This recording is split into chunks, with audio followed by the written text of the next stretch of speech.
Welcome to Wesley Impact. I'm Keith Garner. What motivates you to do the things you do?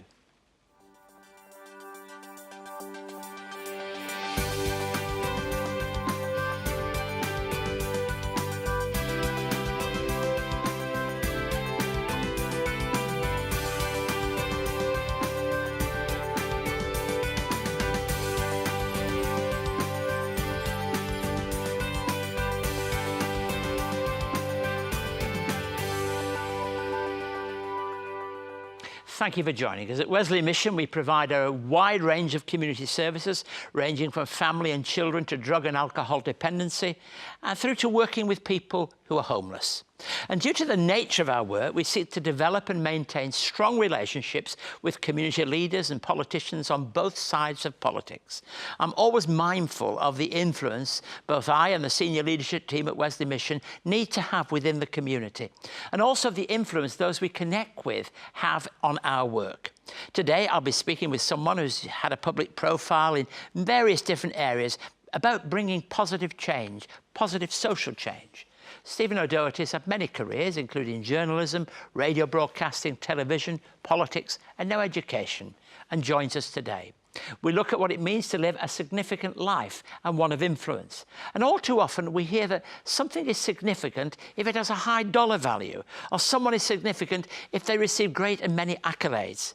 I'd like to suggest that to live a life of significance and influence is to follow our calling in a real way.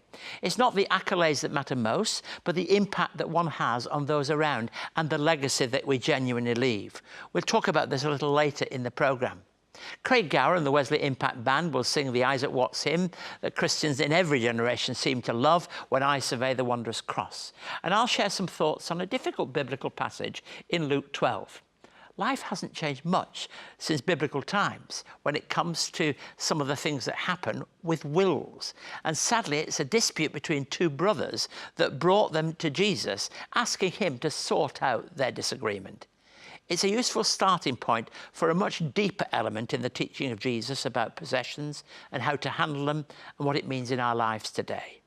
In our child and family work, Wesley Mission runs a number of mothers groups, child play groups, before and after school care groups. Over the next 2 weeks, we'll see how two programmes that started with the same intentions have developed and evolved to suit the communities in which they serve.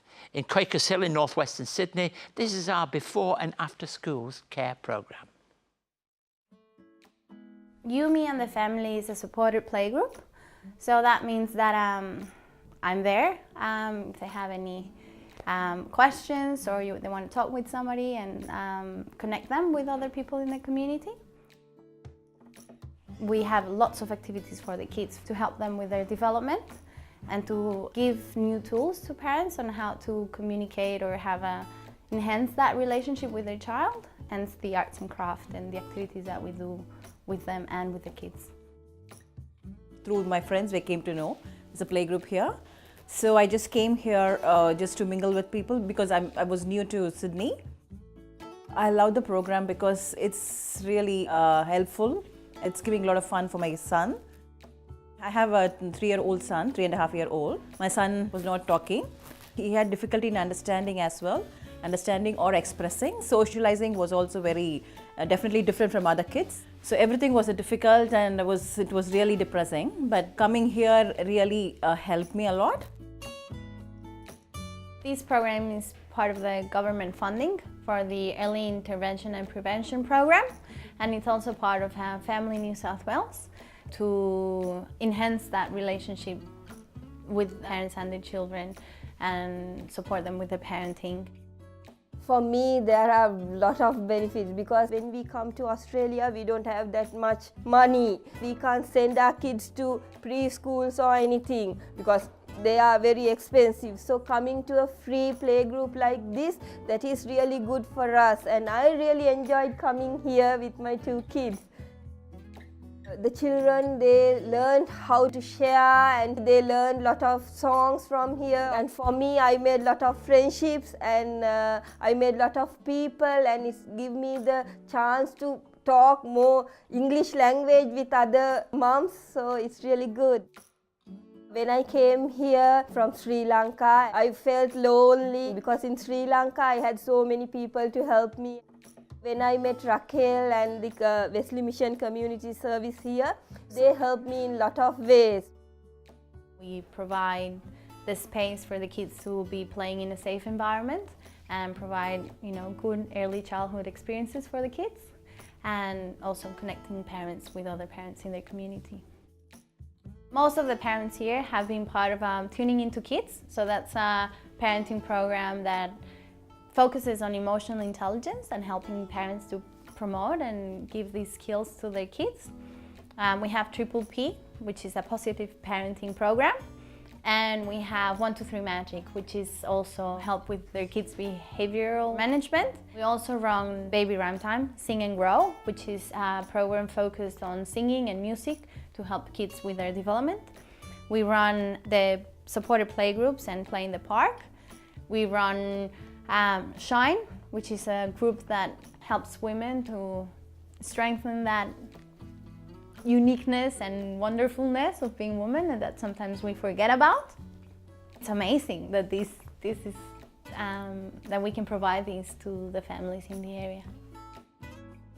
I think this is a very good service for us, especially the people like us who are coming from different countries. I have a special gratitude to Wesley Mission, and the community service they gave for me will in my heart forever. Yeah, that's really good, and I say big thank you to Wesley Mission. Caring for a child with disability is more than a full-time job. It's 24 hours a day, 7 days a week, non-stop caring. Sadly, without a break, this constant strain will take its toll. Help us give carers a break before they break down. Donate to Wesley Mission Disability Services before it's too late. To find out more about our work and see if we can help you or you can share with us, do visit our website, wesleymission.org.au. We work with thousands of people through our disability services each year, and we're always keen to do more. I mentioned earlier today that to live a life of significance and influence is to follow your calling. It's not just a matter of accolades, but the impact you have on the people around you and the legacy you leave for others.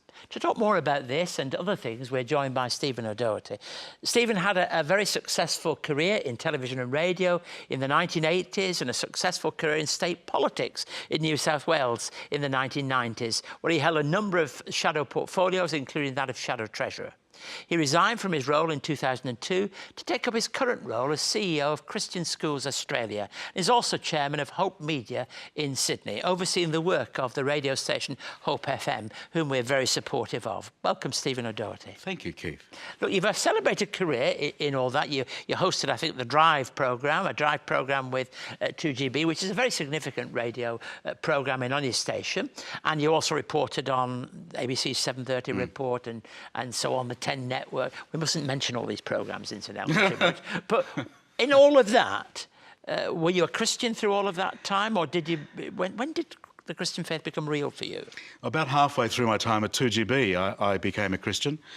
So I have two careers there, you know, one as a non-Christian, and not just a non-Christian, actually a fairly aggressive atheist in the Richard Dawkins mould in those days. I was, you know, full of self-pride,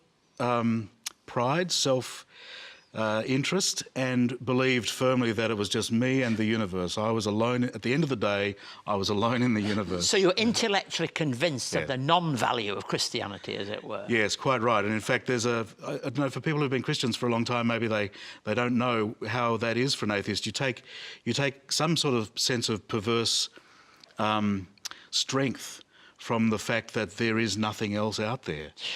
And it's a very strange way to live your life. So what happened that changed your life? I think love intervened through the love of Georgina, who's my wife now.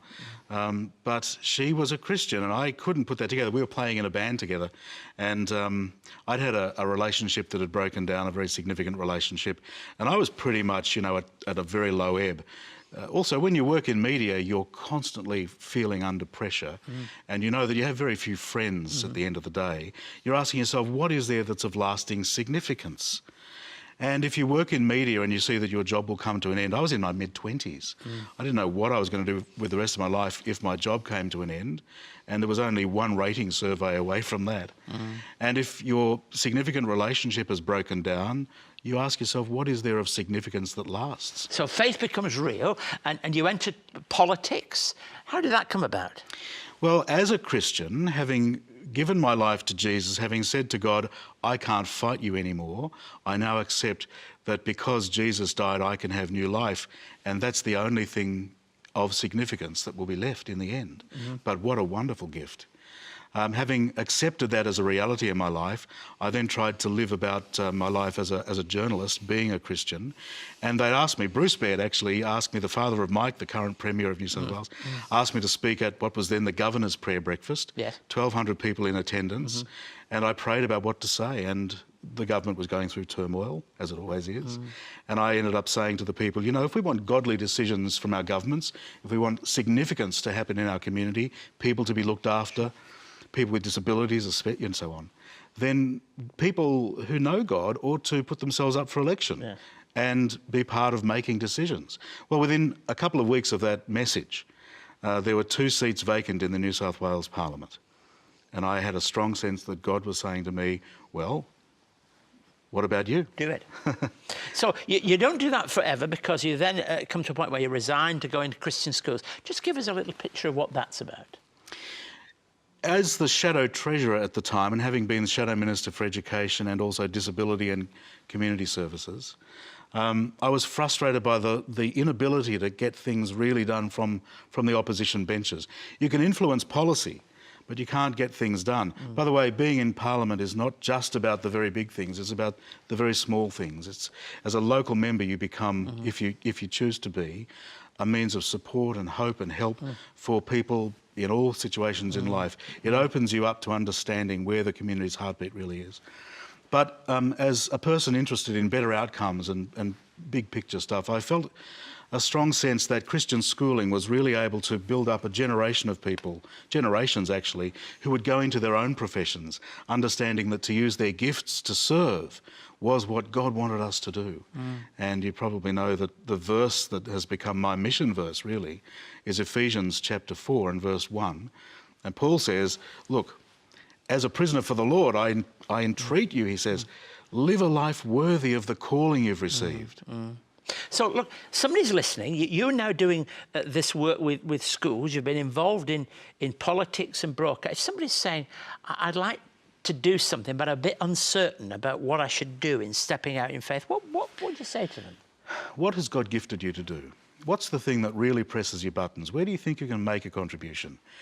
When I became a Christian, I said to the minister at the time, well, now that I've become a Christian, do I have to go to more college and then end up in Africa as a missionary or run a parish? He said, what are you doing? What were you when God called you? I said, well, you know that, Silas. I'm a broadcaster. He said, well, go and be a broadcaster, but just do that with a sense that God has brought you to this work and it's significant to him that you do it right. Stephen, you're involved in so many things, and I want to honour you for that and say that those things are valued by the wider Christian community. That's why part of the reason we have you on, we want to bless you for that and say we hope that the future opens up even more doors where your gifts can be used. So thank you for sharing with us on our show. It's very kind, thank you. Please welcome now Craig Gower and the Wesley Impact Band to sing When I Survey the Wondrous Cross.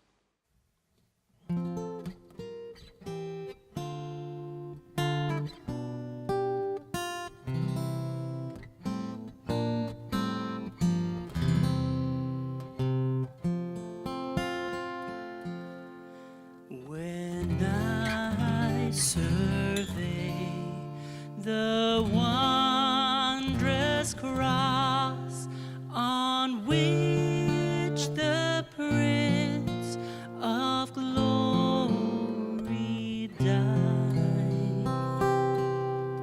My richest gain I count but loss, and poor content on all my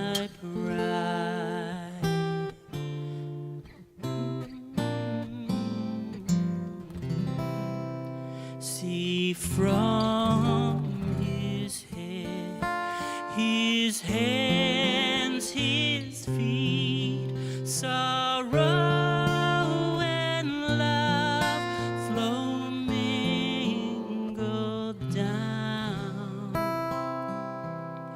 Did e'er such love or sorrow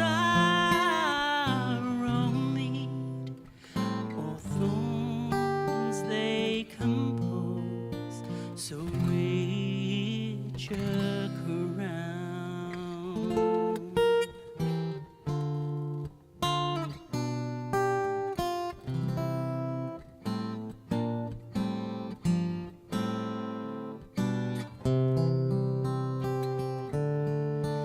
Were the whole realm of nature mine, that were an offering far too small.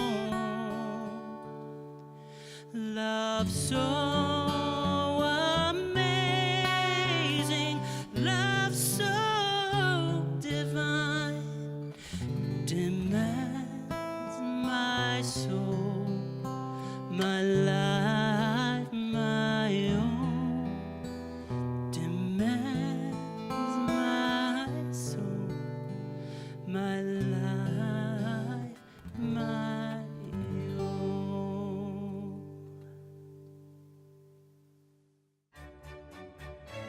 It's been 200 years since the first Methodists met in Australia. To celebrate 2 centuries of faith and pioneering care, CEO and presenter Rev Dr Keith Garner takes us back to where it all began. But we don't begin here at the heart of London. We begin in a town in the north of England. In this fascinating narrative, Rev Garner chronicles the history of the life and times of the founder of Methodism, John Wesley. This fresh and thought-provoking documentary takes us on a journey throughout the United Kingdom, beginning in John Wesley's hometown of Epworth. John Wesley was born here on the 17th of June 1703.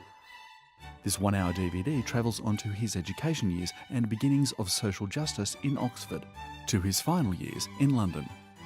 For more information on John Wesley, the man and his mission, call 02 9263 5555 or email us at impacttv@wesleymission.org.au. Mummy said it was not safe to go home. She said we would have to camp in the car. For $35 this winter, Wesley Mission can give a homeless family food, blankets and clothes. Please donate urgently at wesleymission.org.au. Donate. When are we going home, Mum? Hey, and that DVD is certainly worth watching if you've not got it, because it really gives us an insight and a picture into the John Wesley story. Now, wills and inheritance are often, sadly, a source of irritation and tension in families. And, you know, I find it incredible that somebody, just listen to this, someone in the crowd said to him, "Teacher, tell my brother to divide his inheritance with me."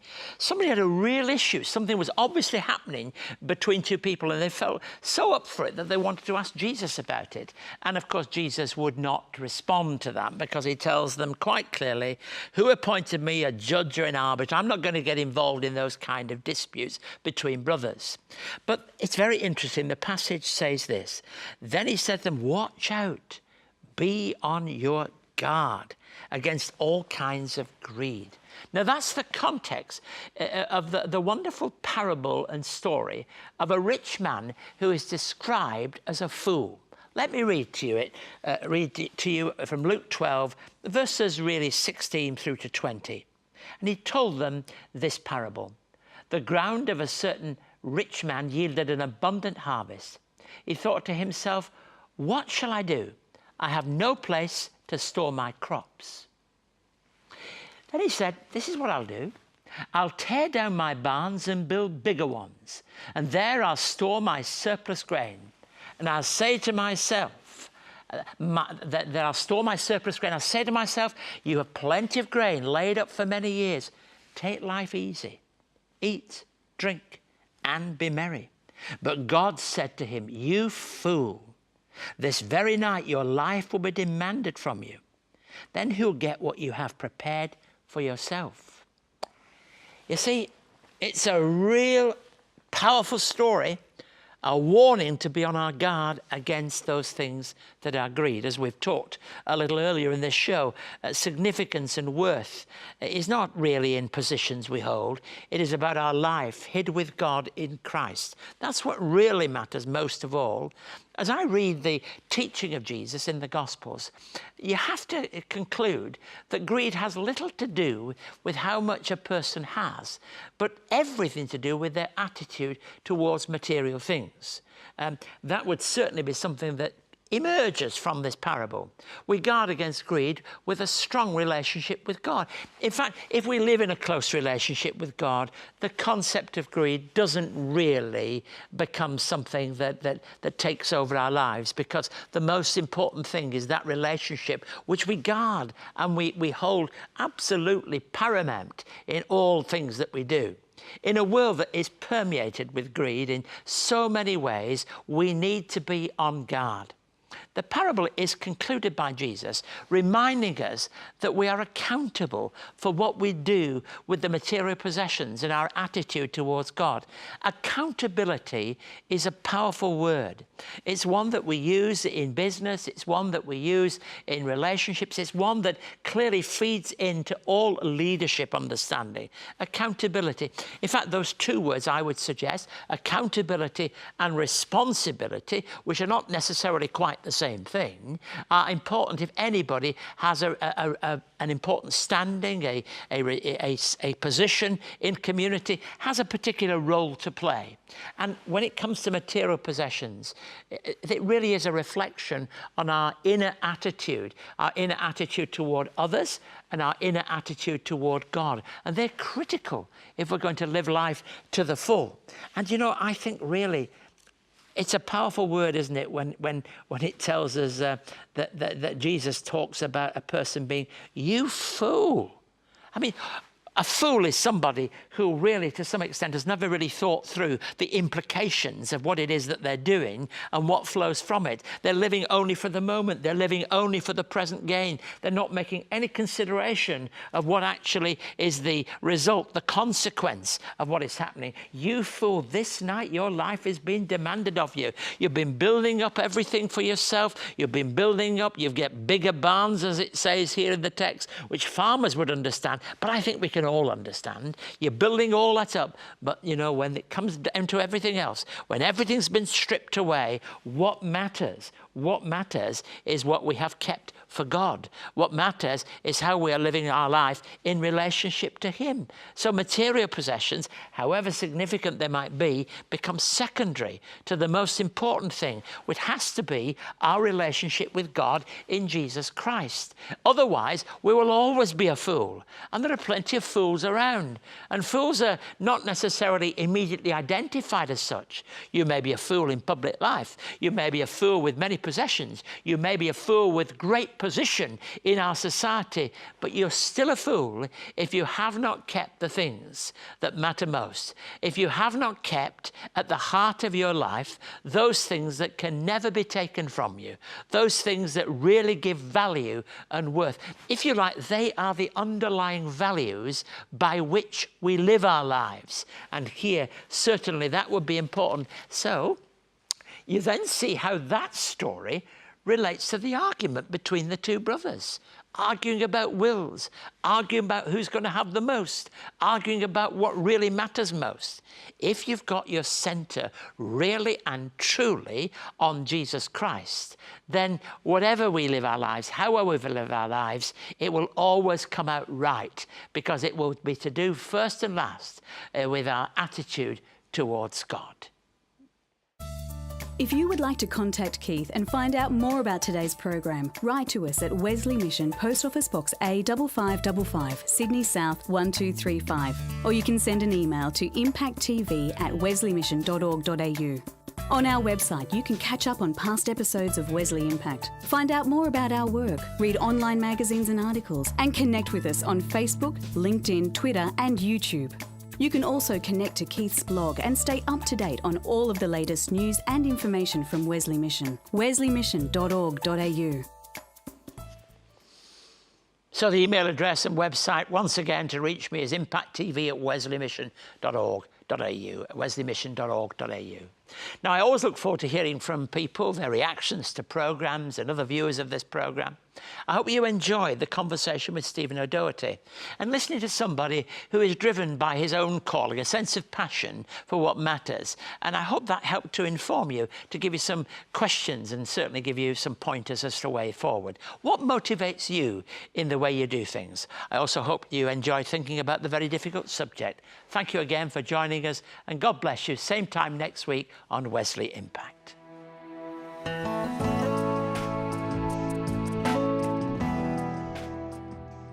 Wesley Mission runs more than 2,300 counselling sessions each year.